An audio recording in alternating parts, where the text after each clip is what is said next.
Yesterday, Wales's First Minister Mark Drakeford announced his resignation after exactly 5 years in office. He drew tributes for his tenure at PMQs from both leaders, with Keir Starmer describing him as a true titan of Welsh politics. He'd been saying as long ago as 2018 that he wouldn't serve another term and was expected to stand down at some point soon to give enough time to bed in a new Welsh Labour leader before a general election. In his resignation speech, he said he'll step down in March with a new leader due to be elected before Easter. Matt, we have been waiting for his departure at some point soon for some time, as I've said. But is the timing significant given the draft budget is due to be announced next week? As you say, I think this has been expected for some time. For us who dwell in the Cardiff Bay bubble, any news of this scale is always going to be a bit of a shock when it happens on the day. But as you said, it's been predicted for an awfully long time that he would go at some point in the next 6 months to a year, because, as you said, he'd only serve 5 years as term. He'd only serve till halfway in the Senedd term. He'd stand down before he turned 70. So this is all kind of in keeping with what we were expecting. So no, I don't think it's anything to do with the budget. I think it's just Mark feeling that this is the time to hand over to somebody new. What struck you from his resignation speech? Did anything stand out? You've been following his tenure for a long time. I think it's all the kind of things that you would expect from Mark, as in terms of what he was going to focus on for the time he's got left. I mean, there's a massive constitutional focus on it, and I think that's no major surprise, given that the Senedd is currently considering legislation that would have huge impacts on its structure. So it would reforming itself from having 60 MSs to having 96. Also completely changing our electoral system, ridding ourselves of first past the post and having a purely proportional electoral system. So these are big, huge constitutional changes that we're going to see. Also, his focus on the Independent Constitutional Commission for Wales, which I'm sure will feed into the work that the UK Labour Party is doing in terms of how it thinks about the constitutional future of the UK. So he's very focused on that. But there's also things like the budget, which he says we've got to get passed before next year, or before the next financial year. Things like council tax and non-domestics rates reform that we're currently doing at the moment. There's also the significant news that the COVID inquiry will come to Wales in March, and he's focused on that as well. And how about personally? Because I remember he had to work during lockdown from his garden shed, didn't he, to protect his wife who was shielding.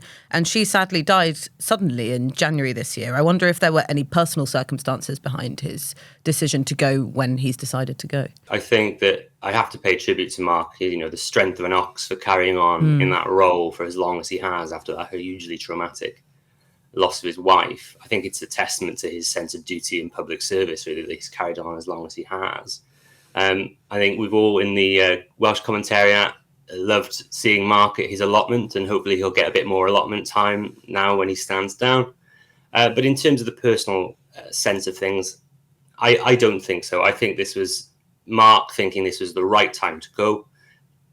We're all predicting a general election. Well, I'm personally predicting it in May. So I think he wants to make sure there's someone new and fresh that can lead the Welsh leg of that campaign for Labour when that happens at some point next year. Right, OK. And I'm glad you mentioned allotments, because I want to talk a bit about his reputation as First Minister. I think rather lazily across the border in England, he was characterised as Cardiff's Corbyn. And there are some who still see him as that last remaining bastion of the Labour left in a position of sort of significant power in the party. Was that a fair characterisation? No, I don't think so.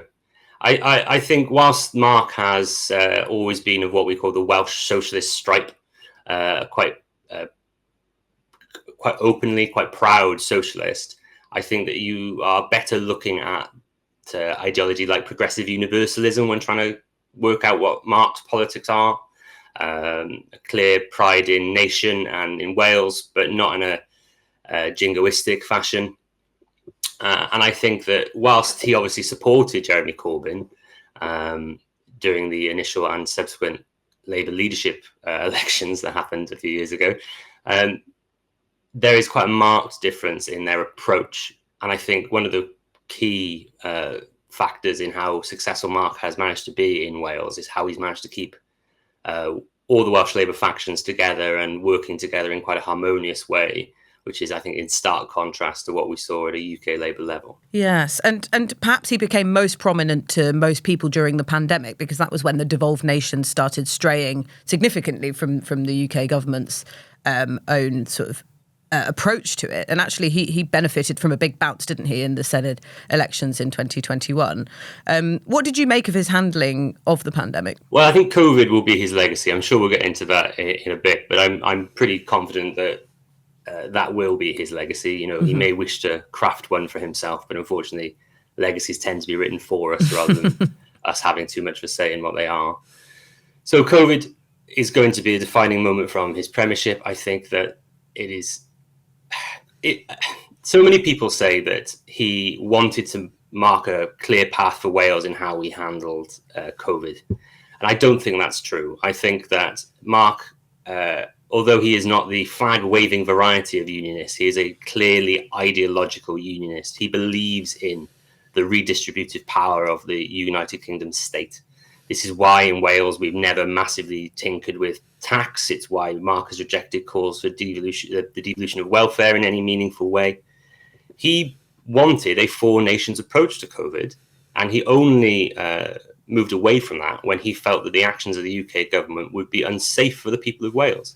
So I take some umbrage with the idea that he did that to, you know, there's some arguments that he wanted to be different for different sake, and I just don't think that's the case. Right, okay, that's interesting. And since then, he has implemented the divisive policy of the default 20 mile per hour speed limit in Wales. And this is something Labour politicians who I've heard from in England are quite worried about, because they see it as an unpopular policy, which it is, and something the Conservatives can use against them, perhaps in a general election campaign. They already have this attack line that Labour anti-motorist here. How is it affecting Welsh Labour's reputation, this policy? So I think it's clear, whether it's causation or correlation, that since the implementation of the 20 mile an hour policy, the polling for Welsh Labour and for Mark Drakeford personally has taken a hit. I think that the Welsh Government have responded to that. And if you look at the work that's going on behind the scenes in the Climate Change Department with local authorities in Wales, who ultimately are the ones who will set what roads are 20 mile an hour or otherwise, it's clear that they've taken on the feedback now from that policy and are going to make some changes where maybe egregious implementation has occurred.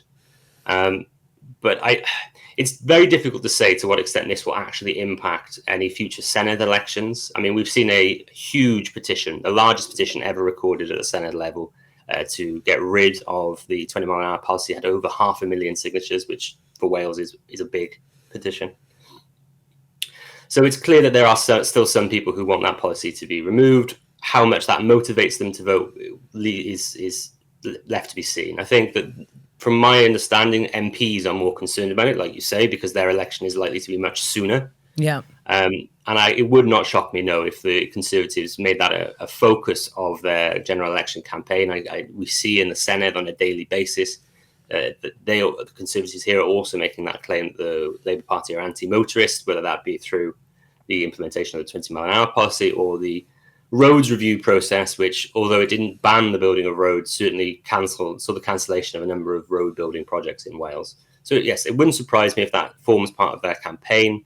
But like we've seen with Uxbridge, whilst that may cause some concern in certain constituencies, whether that has an impact across Wales, I'm not quite so sure. Yeah. Because there are other problems too that Conservative politicians do like to dwell on. And, you know, it's sort of become a bit of a cliche at PMQs for Rishi Sunak to bring up Labour-run Wales. So, you know, you have much of the problems with public infrastructure as we have in England, like the NHS waiting lists, sewage in the waterways, councils facing bankruptcy. And we talked about those tough spending decisions that will have to be made in the budget. Can you see this being a problem for Labour in Wales in a general election or in future Senedd elections?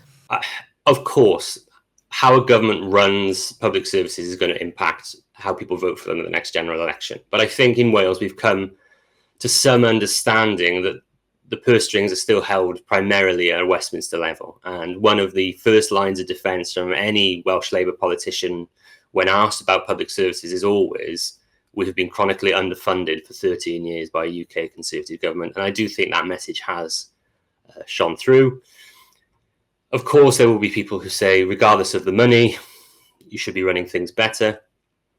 But I don't think you can detach the management of the NHS in Wales from the context of the funding situation. So there will be some who disregard it. There will be others who completely understand it. From my understanding and looking at the polling, that has never had a significant impact on how people determine they're going to vote at the next election, whether that be Senedd or Westminster. So I don't think it'll matter hugely. I think since the pandemic, there is a more of an understanding of who runs the NHS in Wales. I mean, previously, before the pandemic, you'd have this rather perverse situation where people would attribute anything good that happened in Wales to the Welsh government, even if it wasn't devolved, and anything bad that happened to the UK government, even if it was devolved. So I think that we may be seeing some evolution from that rather weird circumstance, but I can't see it making a massive difference to how Welsh Labour poll in any upcoming elections. No. Right. And does that argument work even where Wales appears to be performing worse than England, for example, in pupils' progress in their educational outcomes, which is something that has been pointed out by some Conservative politicians? Sure. And I think we've seen in the last couple of weeks the rather disappointing PISA scores from Wales, which is now with Wales being consistently the lowest ranked UK nation. But that's been the case for a long time, Anoosh. But the extent to which it moves the dial in terms of polling, I'm not really sure. So whilst I'm completely convinced it's going to become a political football at the next general election, we'll see. I mean, we've had this before. Every Conservative leader since they've been in power at the UK level have used Wales as a political football. David Cameron called Offa's Dyke the line between life and death. And I don't necessarily think that has massively impacted Welsh elections. You see the odd exception to that. So in North Wales with Betty Cadwallader Health Board, I know there are some MPs, Conservative MP and parliamentary candidates, who have used the state of local health services in their general election campaigns, even though they will have no say over how those hospitals are run when they're elected. So like everything, you get local issues to campaign on, but I don't necessarily think it'll have a overall impact. Okay. And how about the front runners to replace Drakeford? Vaughan Gething probably has the biggest name recognition because he was health minister during the pandemic. I mean, would he be in the running? And who else have you got your eye on? So, there was information that came out late last night, which says that Vaughan is very likely to announce his candidacy imminently. So Vaughan, having come second last time and also had an increase in his profile during the pandemic, being the Welsh Government Health Minister at the time, is very much a frontrunner at the moment. The other candidates are likely to be Jeremy Miles, who is the Minister for Education and Welsh Language, Hannah Blythen, who is the Deputy Minister for Social Partnership, and there is still some doubt as to whether Eluned Morgan, the Minister of Health and Social Services, who also stood last time and came third, whether she will stand in this upcoming election.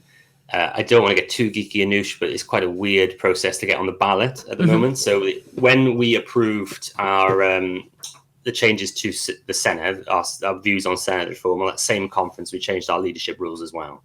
Right. So now you either need 6 MSs to get on the ballot, or 3 MSs plus 7 CLPs, or 3 MSs plus 3 affiliates, 2 of which must be trade unions. So theoretically, you could have more people on the ballot than even that. But from what I'm hearing, it'll be a 3 or 4 person contest. Who do you think, this might be an unfair question, but who do you think would be sort of Welsh Labour's best hope to take them forward, sort of post-Drakeford? Thank you for that wonderful hospital pass of a question.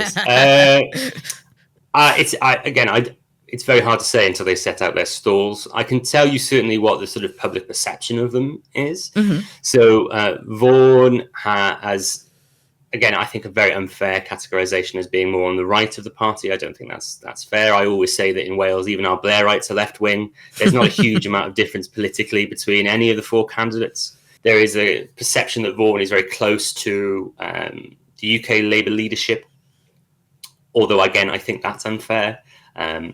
But I think that will play a big part in the next election. Jeremy is, from the conversations I've had with opposition MS, is the one they sort of worry about the most if he became FM, because he's a fluent Welsh speaker, very much in that sort of clear-ed water, soft civic, progressive nationalism of Mark Drakeford and Roger Morgan and Cowan Jones before him. Eluned Morgan obviously has been running the Welsh NHS for the last few years, and in Wales that's a very difficult position from which to run for leader. But at the same time, you're going to get a big name boost, notoriety boost from having that role. Hannah Blythen is the most junior member of that group, currently Deputy Minister for Social Partnership, has ushered through the social partnership and public procurement legislation, quite a big Fair Work and trade union supporting piece of legislation. So we'll have, I think, a good amount of support from the trade unions in Wales.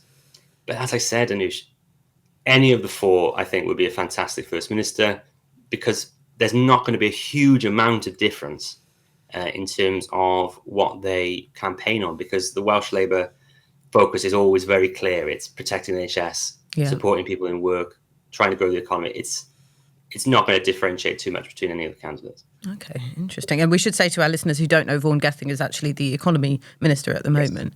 And so this means Welsh Labour will be trying to replace its leader in what's likely to be a general election year. I mean, you're predicting a May election. Some say it could be autumn. Others say it could be as late as January 2025. But still, it does complicate a leadership election somewhat. It probably means that people are paying closer attention than they usually would. I wouldn't want to be working in Welsh Labour HQ at Transport House right now, Anoosh, if I was trying to organise a leadership election and a general election campaign at the same time. So my sympathies go out to all my friends at Welsh Labour HQ. But certainly, I think if you look at the timescale for this election, which I don't think we've covered yet, actually. So the Welsh Executive Committee met last night. My understanding is that the official timescales will be out some point tomorrow. But it's looking like a 14-week contest with nominations opening some point next week, with the result coming sort of mid to late March. So those of you who can do electoral maths quickly in your head, if we're looking at a May general election, the announcement of the result for the next First Minister of Wales will be happening probably at some point during the early part of the short campaign. So that, of course, will bring with it a lot of media attention. And notoriety and public awareness is a double-edged sword. It could be a brilliant thing for Welsh Labour to have all this media attention on its new leader, so they can show it to be trusted by the membership to lead us into the next general election.